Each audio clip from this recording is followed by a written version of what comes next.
Hello আমার YouTube family. তো সবার প্রথমেই জানাই শুভ সরস্বতী পুজো। আশা করি তোমরা সবাই খুব ভালো আছো, সুস্থ আছো। আমিও খুব ভালো আছি। তো দেখো আমার বোন আলপনা করছে, আর এই ফুল আর প্যান্ডেল পুজোর থিমটা আর কি সব কিছু ওই করেছে, কারণ এসবের ওপর আমার কোনো আইডিয়া নেই, আমি পারি না একদমই করতে।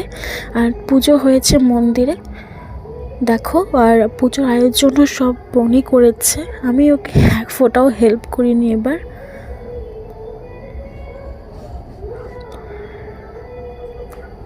সব ও নিজের হাতে একা একাই করেছে।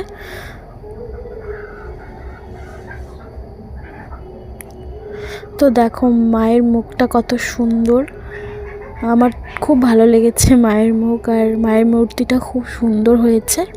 তো তারপর দেখো সবাই দাঁড়িয়ে আছে, আর বোন আলপনা দিচ্ছে আবির দিয়ে।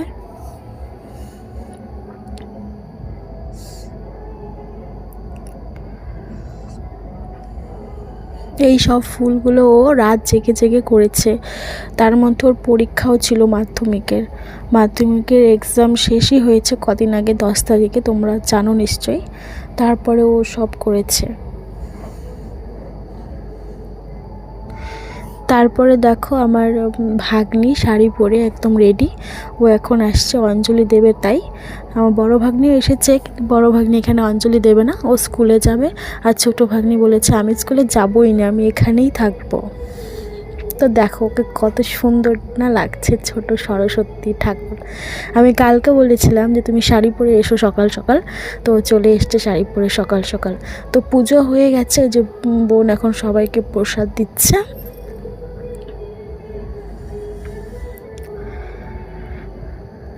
সরস্বতী পুজোটা সত্যি ছোটোবেলায় জানো আমরা খুব মজা করতাম, এখন তো সেরকম হয় না মজা করা। বাট ছোটোবেলার কথাগুলো মনে পড়লে সত্যি খুব ভালো লাগে, আর ভালো লাগার পাশাপাশি অনেক খারাপ লাগে। আমরা আগে সরস্বতী পুজোয় অনেক মজা করতাম, অনেক হই হুল্লোড় করতাম সবাই মিলে, কিন্তু এখন সবাই মিলে আর করা হয় না, সবাই যে যার জীবনে ব্যস্ত। বাট আমি করি এখনও ছোটদের সাথে থেকে। তো এই দেখো মাকে এখানে নিয়ে আসা হয়েছে পরে। তোমরাই বলো, কমেন্ট করে জানাও কীরকম হয়েছে মনের সাজানোটা। আশা করি তোমাদের ভালোই লেগেছে। তো তোমরা কমেন্ট করে জানিও কেমন হয়েছে। তো পাড়ায় আরও কয়েকটা পুজো হয়েছে। তো দেখো আরেকটা জায়গায় মানে আমাদের পাড়াতে ওরা এসব মানে চিড়ে ভাজা মুড়ির প্যাকেট এসব দিয়ে প্যান্ডেলের থিম করেছে, পরে দেখি খুলে খুলে ওরা খেয়ে নিচ্ছে আবার। তারপরে আমাদের এখানে একটু সবাই ড্রয়িং করছে, বলেছিলাম সকালবেলা তোরা যে যা পারিস ড্রয়িং করতে, যা ভালোবাসিস সবাই করিস। তো সবাই চলে এসেছে ড্রয়িং করতে, সবাই এখন ড্রয়িং করছে। সাথে আমার ভাগ্নি আছে, বোন আছে, মানে ধরতে গেলে সবাই আমার ভাই বোন ভাগ্নি ভাস্তা সবাই মিলে যারা আর কি পুজো করেছি। তো বেচারিকেও বললাম আর্ট করতে, কিন্তু বেচারি বললো দিদি এখন থেকে আমাকে আর চাপ দিও না।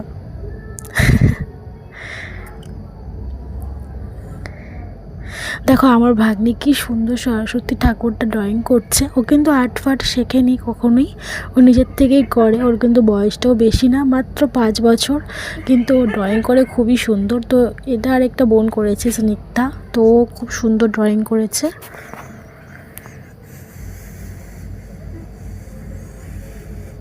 যে যার মতন যেরকম পছন্দ সেরকম ছবি আঁকছে, এখানে কোনো কম্পিটিশন নেই, যে যার মতন আঁকতে পারো আর কি। তো এখন সবার ড্রয়িংগুলো আমি ভাইকে বললাম আঠা দিয়ে এভাবে লাগিয়ে দিতে। তো ভাই সবার ড্রয়িংগুলো এভাবে আঠা দিয়ে লাগিয়ে দিচ্ছে। সবার ড্রয়িংগুলোই আমার খুব ভালো লেগেছে। তারপরে ভাবলাম ছোটো ভাগ্নি তো শাড়ি ফাড়ি খুলে ফেলেছে, আর সকালে পরেছিল, তো এখন তো শাড়ি নিয়ে আসেনি। তো মাসিকে বললাম আমার একটা শাড়ি পরিয়ে দাও। ও বললো হ্যাঁ আমি শাড়ি পরতে চাই। তো কোনো রকমভাবে ওকে শাড়ি পরানো হলো, যেহেতু বড় শাড়ি। তো এখানে বড় ভাগ্নি স্কুল থেকে চলে এসেছে, খুব টায়ার্ড। দেখো ওকে দেখেই তোমরা বুঝতে পারবে, স্কুল থেকে এতক্ষণে এসেছে। তারপরে আমি আর ছোটো ভাগ্নি আর একটা বোন মিলে একটু হাঁটাহাঁটি করছিলাম পাড়াতে।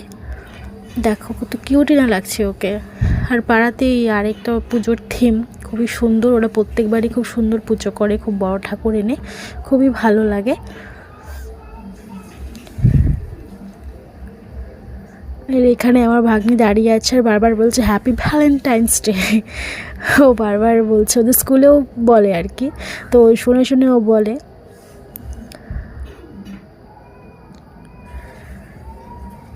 জানি শাড়ি পরাটা ওর ঠিকভাবে পরিয়েছে, কিন্তু বারবার ও ধরে রাখতে পারছিল না, যেহেতু অনেক বড় শাড়ি, তাই ও ধরে রাখতে আর পারছিল না।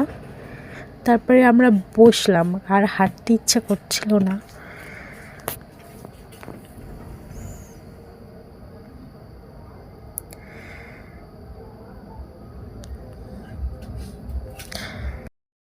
তারপর দেখো সন্ধ্যা হয়ে গিয়েছে, এখন বাড়ির দিকে চলে এসেছি।